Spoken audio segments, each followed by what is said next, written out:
you check the children. Show a little match sometimes. Hi, I'm Chucky. Wanna play? Sometimes that is better. You're gonna need a bigger boat.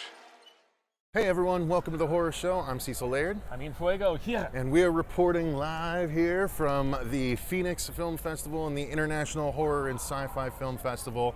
Well, not live to you guys, recorded, because technically as we record this, the channel is still hacked. Dark. And not we still haven't recovered it, so we're working on that, but we're working ahead at least on getting material ready for when the channel is back.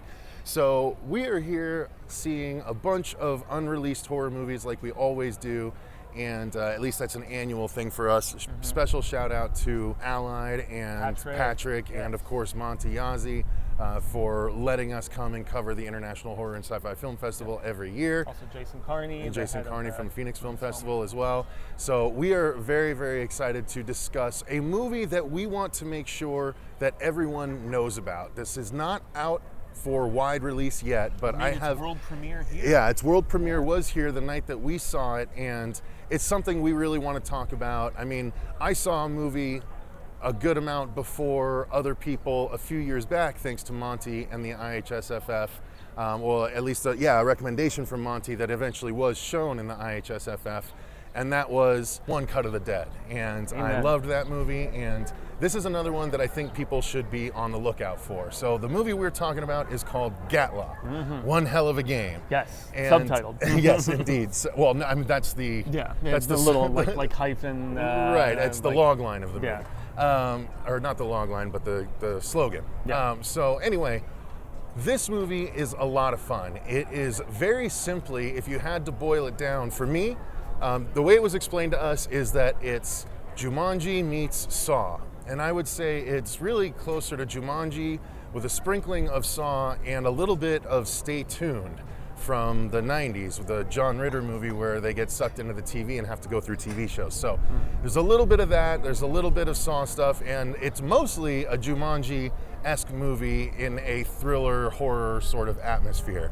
Not as horrific as one might think, but it's still definitely a worthwhile thing to cover for us here on the Horror Show. So I loved this movie. It was fun, and believe it or not, it actually made me cry pretty hard at one particular point because something hit very, very close to home.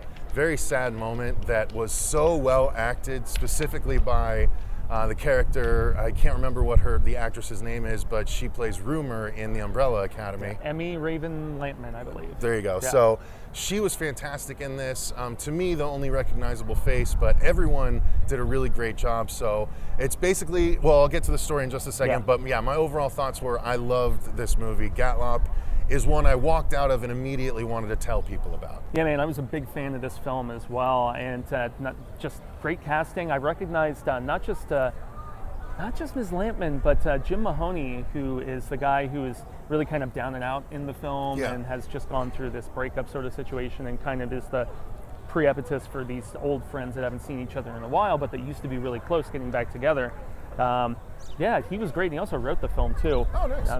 But it just caught me off guard because it ended up having so much more heart to it than just being like a bunch of friends getting together and drinking and playing a board game. It was about, I had a similar crew of friends where we would see each other all the time and party and just really had this very close-knit sort of friendship. And yes, we do get some horror elements eventually, but at its core, what I liked the most was that it jumped between all these different fascinating and funny little scenarios, and that also it was just focusing on friendship, more so than anything, and I really greatly appreciated that.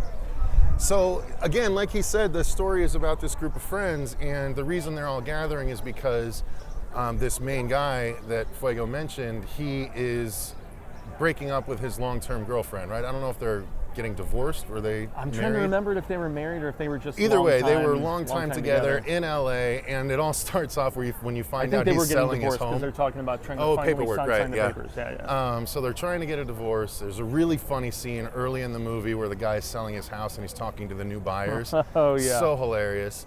And so basically he has to go, and because he's breaking up with his wife and moving out of this house, he has to go back and live at a place he used to live at. with a guy that's still living in that home. And old party house. That's the old party house, exactly. And so the other couple of friends that always used to hang out come to all gather and hang out for like an hour or two just to cheer up their friend who's getting divorced, right? This group doesn't really see each other that much anymore, so they agree to get together to do this, and then something happens where they end up staying longer than they all anticipated to have some drinks and have some fun just like old times. And this new board game that this guy has happened across comes into play, and they all decide to start playing it.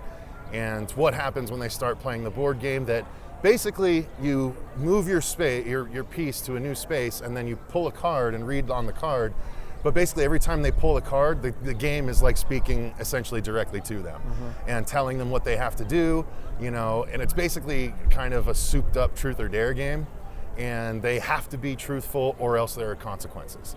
And the consequences are some of the funniest like beats within this movie, from identity swapping to people being cast into other places beyond our plane of existence without getting into too much spoileriness. And to just the amusingness of the sentience of this game, which is gifted to said friend who has the party house, who seems more inclined to reconnect than any of the other characters. He really misses the old days. He still has all the old photographs from the days. There's always that one guy from the crew that never really moved on. Yeah, 8 to 9 years before. And so when those scenes where, because there's a lot of flashbacks in this too, so it does give us a very insightful, interesting amount of backstory about back when they were so tightly knit and close, and you know, finding out the beginnings of Jim Mahoney's character's said relationship that eventually goes awry, and also some backhanded stuff without spoiling, you know, I mean, between a couple members of the group and among whatnot, circles of friends. I lived it. It happens.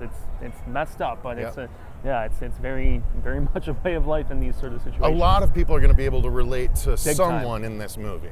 Like someone, some situation. Those 4 characters are so representative of such a wide grouping of people that I think the people that watch this are going to be like, oh, I was that person. Oh, I was that person. Oh, I was that person. Very, very easily, and it makes the movie very easy to relate to. Totally. The movie is funny. It is well written, and it doesn't piss you off in that it makes moves where you're like, oh, come on.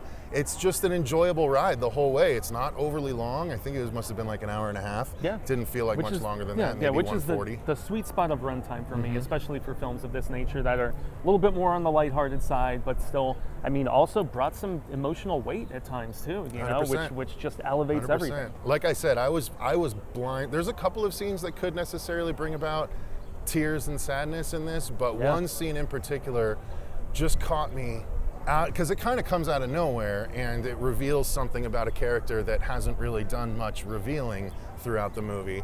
And it just is such a smack in the face. It was for me because of, you know, something that happened in my life. So it just was so intense, and like, so I was all over the place. I was laughing, I was feeling heavy, I was feeling sad, I was feeling relieved. Like, it was just a really great movie-going experience. I'm super glad Monty chose this one to showcase here.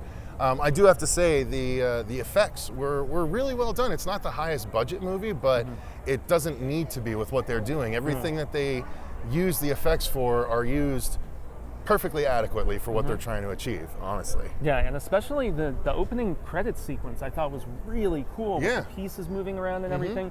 And that was where it was the vibe of that, and even with the score that they employed, which was like sweeping, like stringy, like, you know, something that you would expect for like a big budget action-y sort of thing, you know, especially maybe something Spielbergian in that regard.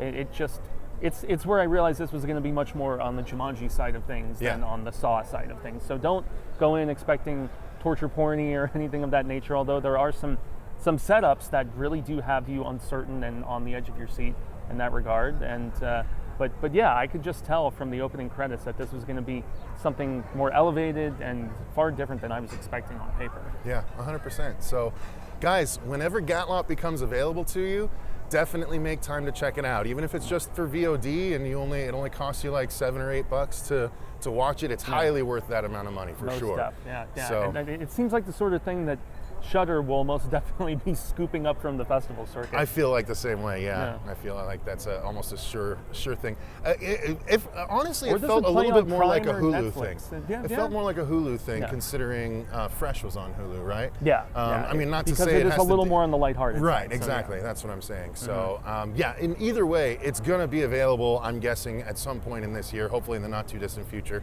So when you see it, Gatlopp, one hell of a game. Definitely check it out and come back here and let us know what you thought of it if you remember. So, Damn right. Thank you guys very much for watching. Thank you to all of our patrons for supporting the channel, even currently when we technically don't have a channel as we record this. We're trying But to get there. We're hopeful. I filled out Google's form today, so hopefully things are going to start moving now finally after day 10 of being locked out of the channel. So Yeah. thank you guys very much for watching. Thank you again to Monty for letting us come and cover this. Thank you to Jason Carney for the Phoenix Film Festival side of things. And thank you to Patrick and Allied for letting us come out and cover it for press. We greatly appreciate all of you guys because we love the opportunity to spread the love of movies like this that people wouldn't otherwise necessarily know about right now. Absolutely. And that's why Gatlopp needs to be on your radar going forward, everybody. Indeed. So thanks very much. Until next time, I've been Cecil Laird. Gracias, Jaime and Fuego. And remember, stay scared.